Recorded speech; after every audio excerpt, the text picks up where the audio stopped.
It's time for some baseball nuggets. Now, I told you MLB was going to be doing their top 10 players at each position. I didn't believe you. I thought it was crazy talk, but here we are. I'm glad that I was eventually vindicated. It's time for top 10 shortstops, so I ask you, fine gentlemen, where would you put Corey Seager on your list of top 10 shortstops? After last year's defensive effort, no lower than 3. Okay. His defense was always kind of a question mark when he got here, and he was fine defensively.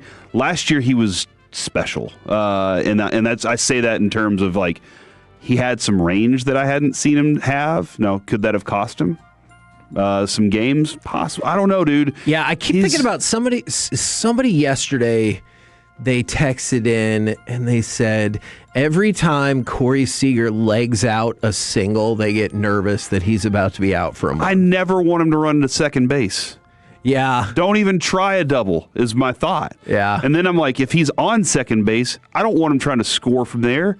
Figure out how to get him over to third and then get a lazy fly ball out in the deep left field. Right. But yeah, I just think knowing kind of the grouping of shortstops out there, he's still a premium hitter, and he upped the defense last year. Mr. Medford, would you put Corey Seager that high?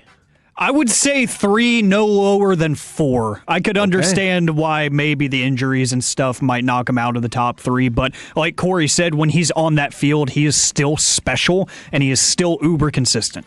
Now, top 10 goes like this. Number 10, Zach Neto, should be Nito.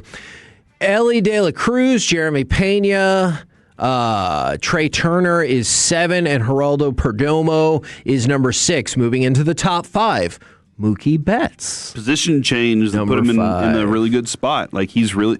The dude's a baseball player. Sure. That's one of those, Kevin, we talk about this a lot. Right. If you've ever hear us say, he's just a football player or athlete, that's how we would see people marked on sheets that we would be looking at whenever we were covering high school sports.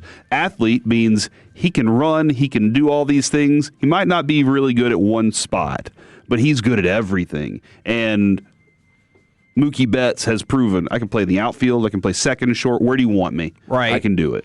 And that's why in 2032, when he retires, he might be at first base. Now, number 4 on the list is last year's number 1, Gunnar Henderson. He obviously had a very difficult year. Francisco Lindor, number 3. So I heard the other day the discussion on Sean and RJ about Lindor and Seager, and Choppy was like, Lindor's not even close.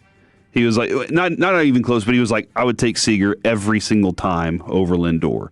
I do know Mike's kids, that's their favorite player. Yeah. And I wonder if that sometimes has skewed some of the thoughts, because we get in that where we like, I just like that player more. Kind of like you, whenever we had Luka, you were like, obviously Jokic is still better. And be like, you just like him more than you like Luka. I mean, that's obviously a fact. But with Lindor, I think that's always been kind of a, is he really that good? And he is exceptional. He's been in some big moments too. So he is always out there. Yeah. He played every single game in 2020. He missed 37 games in 2021, but after that, 161, 160, 152, 160. So I think that is a big difference, but I understand if you're talking about like peak value. Corey Seager comes in at number 2, and I think MLB.com realized the error of their ways. Last year, going into the season, they had Bobby Witt ranked 4 at shortstop. This year, he is the clear-cut, no doubt, number 1 on the list.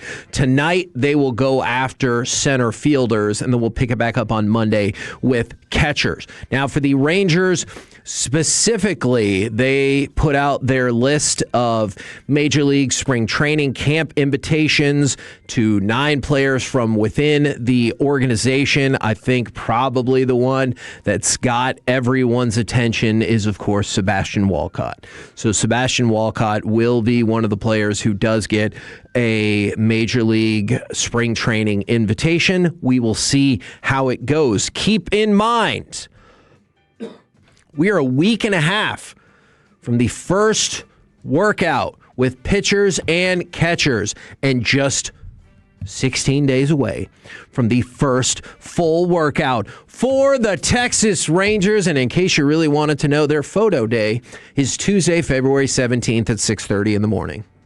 I'm sorry, what? 6:30 Mountain Time. And then they start playing games on February 20th. 3 weeks. Who wants to be up for a picture at 6:30 in the morning? You know their clubhouse is always open super early. Yeah, they don't want to be there that early, though. Oh, and yet they are? Come on. Is the sun even out at 6:30? What are we doing here? Well, we'll find out. I'm just really excited to get to use that. But yeah, 3 weeks away. Spring training games. Dude, I'm very excited because the feel, dude, every time we get to that stadium, baseball is back. Like that's what the feeling is baseball is back. Hopefully this team can give us the thing to root for that we want. Yes. Hopefully Mackenzie Gore can go out there and not give up a big run. Yeah. Hopefully. Yeah. I think he won't. Sorry about that. I think he learned from that Mackenzie. moment. And I think we all can learn from that moment. All right.